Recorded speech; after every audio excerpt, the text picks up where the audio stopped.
What's going on, everybody? It's Muscular Thumbs, and after Rise's last video on deflating economy, I figure what better way there is to follow that up than with quick tips on reinforcement and refining. This has been requested quite heavily over the last few months. Ever since we started this channel, covering reinforcement has been on the top of the demand list, and there's a good reason why. Reinforcement and refining are the ways in which you create stronger equips for endgame, but both can come at quite a heavy cost. If you watched Rise's Rambling series, you'll know the logic behind these systems in the game, so I won't bother covering it here. But if you haven't seen that video, click on the card in the top right hand corner. Now first, before we begin, you will need to have some fundamental understanding on how classes work in this game. If you watched our beginner's guides, you'll already know this. But if you haven't, here's a brief rundown. There are two types of attack damage in this game: fixed and percentage. Fixed damage is affected by base damage, while percentage is affected by reinforcement state. Some classes are hybrid fixed and percentage, which means that they both have fixed and percentage skills. Sometimes, specific class skills are combinations of fixed and percent damage. The way you can tell which skills are fixed, percentage, or both is by going to the skill menu in DFO.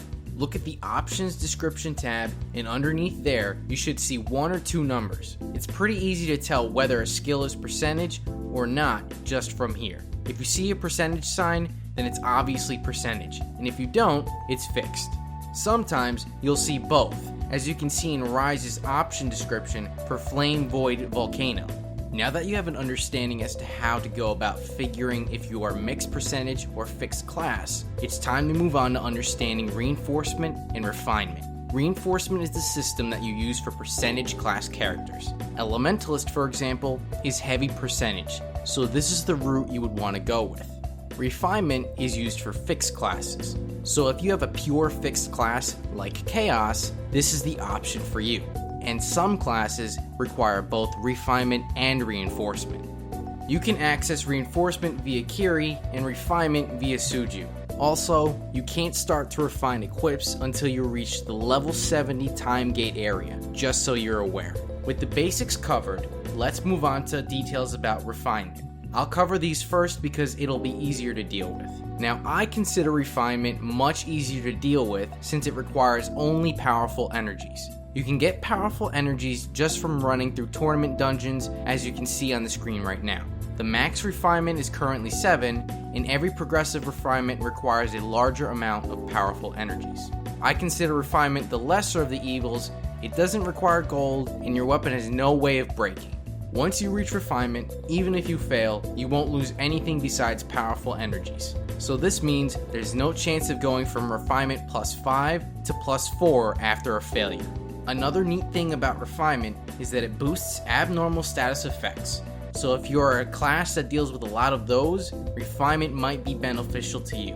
Later on, refinement gets easier with additions such as Mirror Arad. Once that comes up in our version, we'll be sure to cover a video just about that. Whew. With refinement covered, it's time to jump into the Shark Tank.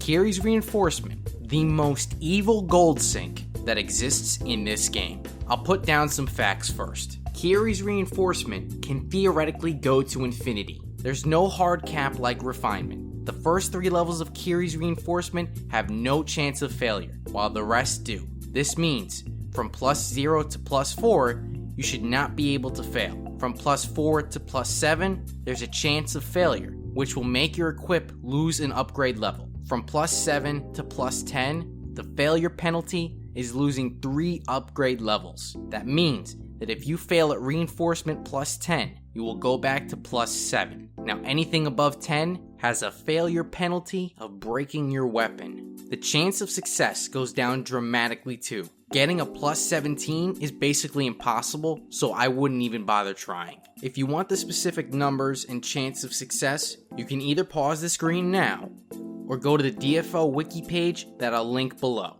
Here's the best part. Not only does each successive reinforcement require clear cube fragments, but it also requires a ton of gold. So expect to spend dozens of millions if you want to attempt to go over +10 on your weapon. It isn't cheap, and I don't suggest it unless you're at end game. In case your weapon is really rare, such as a boss pink, legendary, or epic, I'll also suggest getting a protection ticket so that you won't risk breaking your weapon. Protection ticket will reset your reinforcement to +0, but at least your weapon is no longer at risk of breaking.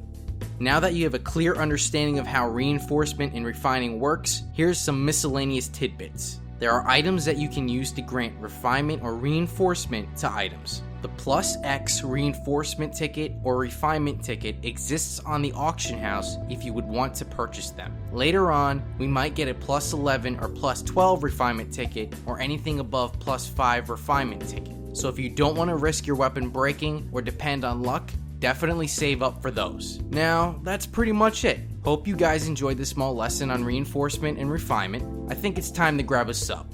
Deuces.